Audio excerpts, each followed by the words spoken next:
C'est nous les États qui prenons la décision. Donc Guinée-Bissau c'est un pays souverain, mais le CEDEAO n'est pas souverain. Et alors cette commission, qui a décidé d'envoyer cette mission en Guinée-Bissau? Nous, pendant notre sommet, on a décidé, et moi-même j'ai donné mon accord, d'envoyer une mission en Guinée-Bissau pour venir voir qu'est-ce qui se passe. C'est normal. Moi j'étais président en exercice. Donc, et cette mission est venue. Je l'ai acceptée, mais sur une condition, en respectant la loi et la constitution de Guinée-Bissau, qui est au-dessus de la CEDEAO. Ils n'ont pas fait ça, donc je les ai renvoyés. Et c'est ça, pour vous, la violation justement de la feuille de route, c'était l'élément essentiel? Absolument. Et ils sont partis loin. Ils n'étaient pas mandatés pour ça. D'accord. Et aujourd'hui, Monsieur le Président, on a vu quand même une CEDEAO qui a sanctionné certains États qui ne respectaient pas plus ou moins, eux, leur façon, peut-être leur vision ou leurs recommandations. Est-ce que vous ne craignez pas des représailles ou une pression de la CEDEAO? Moi? Oui, Monsieur le Président. Ah non. Contre la Guinée-Bissau, bien sûr. Non, ça c'est pas possible. C'est pas possible, même c'est pas envisageable. Et c'est même pas sur la table pour discuter cela. Et moi, qu'est-ce que je fais? Je le fais en tenant en considération les principes même de la CEDEAO. Guinée-Bissau, c'est parmi les membres fondateurs de la CEDEAO. Et nous, la CEDEAO, c'est nous. C'est pas des petits fonctionnaires qui vont venir dicter qu'est-ce qu'on doit faire. Non, non, ça jamais. Avec moi, c'est pas possible. Et puis, c'est pas la première fois que les gens ont expulsé une mission de la CEDEAO, ou même une mission des Nations Unies. Parce que les pays sont souverains. Les Nations Unies, c'est pas une institution souveraine. C'est les États qui décident. Donc, tout ce qu'on fait, on le décide en collège. Voilà. La souveraineté, c'est pas un vain mot pour vous? Absolument. Pour moi, on ne se badine pas avec la souveraineté d'un pays. Voilà. Mais qu'est-ce qui explique donc, Monsieur le Président, vous l'avez dit, ce sont les chefs d'État qui décident, mais il y a une commission effectivement de la commission, c'est nous qui les mandate. Oui, mais justement... C'est la conférence des chefs d'État et de gouvernement qui mandate la commission. Et c'est pas à l'inverse. Non. C'est pas à l'inverse. Alors pour en revenir à la CEDEAO, il y a d'ailleurs ce drapeau dans cette même pièce. Vous l'avez rappelé, la Guinée-Bissau est un membre fondateur de cette institution. Comment évaluez-vous l'évolution de cette organisation? On a vu en début d'année 3 pays en sortir. C'est dommage. Moi je pense que on doit revoir beaucoup de choses en arrière. C'est dommage, c'est pénible que Mali, un pays fondateur, Burkina, Niger, tous ces pays-là, c'est des pères fondateurs de la CEDEAO. Mais c'est dommage aujourd'hui qu'ils quittent leur organisation qui les appartient. C'est dommage, c'est regrettable. Mais bon, moi je ne peux pas parler de ces pays comme je vous dis. Je respecte la souveraineté de chaque pays. Et même au-delà de ces 3 pays, on sent une certaine défiance à travers l'Afrique occidentale envers cette institution. Oui, parce que je pense que les gens, des fois, ils n'ont pas le sens des limites. On doit connaître d'abord notre pouvoir, ça commence où et termine où. Si on a ce sens des limites, comme ça, on ne peut pas faire des... Vous pensez que les prérogatives de la CEDEAO n'ont pas été bien établies, peut-être? Oui, c'est une organisation qu'on doit calibrer. Mais on va les calibrer. Nous, les chefs d'État, on va les calibrer. On ne peut pas avoir des activistes au sein de la commission de la CEDEAO. Ah non, ça c'est inacceptable. Donc il faut revoir, il faut reformer, refonder effectivement la CEDEAO. Exactement, on ne peut pas avoir des activistes au sein de la CEDEAO. Mais qui les nomme ce que vous considérez comme des activistes? Non, moi je sais qu'il y a beaucoup d'activistes au sein de la commission de la CEDEAO. Ça c'est inacceptable. Non, CEDEAO c'est une institution crédible. C'est une institution crédible. Mais c'est dommage qu'on voit elle est en train de s'effondrer. On doit les relever.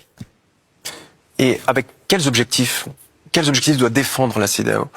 Et aujourd'hui, je pense que, bon, c'est très compliqué, la situation que nous tous on traverse, au sein de notre Union, et de notre zone, qui coasse. Il y a beaucoup de coups d'État. Et la solidarité d'abord, c'est très important.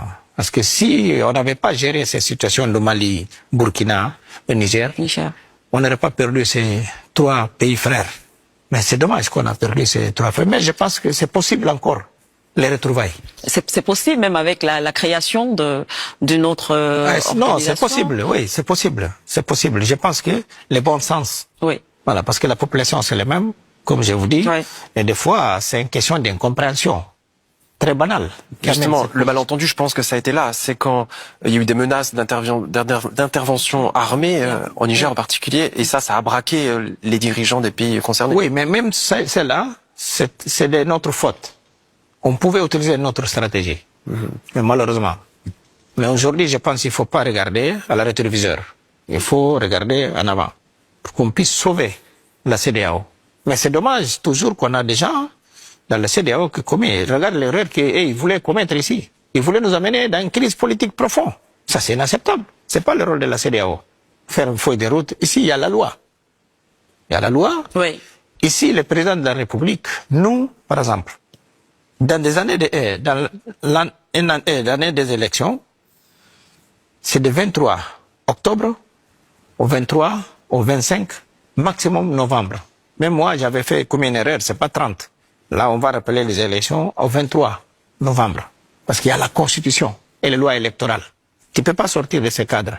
Même si tu prêtes le serment 1er janvier, ça termine ton mandat, mais les élections seront dans cette période. Parce que c'est la loi. C'est dans notre loi et dans la Constitution de la République de Guinée-Bissau. Voilà. Et ce n'était pas mon cas. Moi, j'ai gagné les élections avec une contestation. Donc, les cours suprêmes qui fait la veste des cours constitutionnels avaient prolongé les ressources, les recours constants. Est-ce qu'il a décalé, en fait? Décalé jusqu'à 4 septembre. C'est là-bas qu'ils sont tranchés. Et à partir de cela, même les partis contraires m'avaient demandé d'aller prêter les serments. J'ai dit jamais, je n'aurais pas fait ça, je suis déjà là. C'est bon, on commence, on tourne la page. Ils m'avaient demandé d'aller prêter les serments. J'ai dit, mais ça va pas, non, non. Parce qu'il avait perdu, il m'a félicité. Oui. Perdu, félicité. 5 jours après, non, 48 heures après, il s'est dit non, il n'a pas perdu. Il est parti au Cour suprême. C'est normal.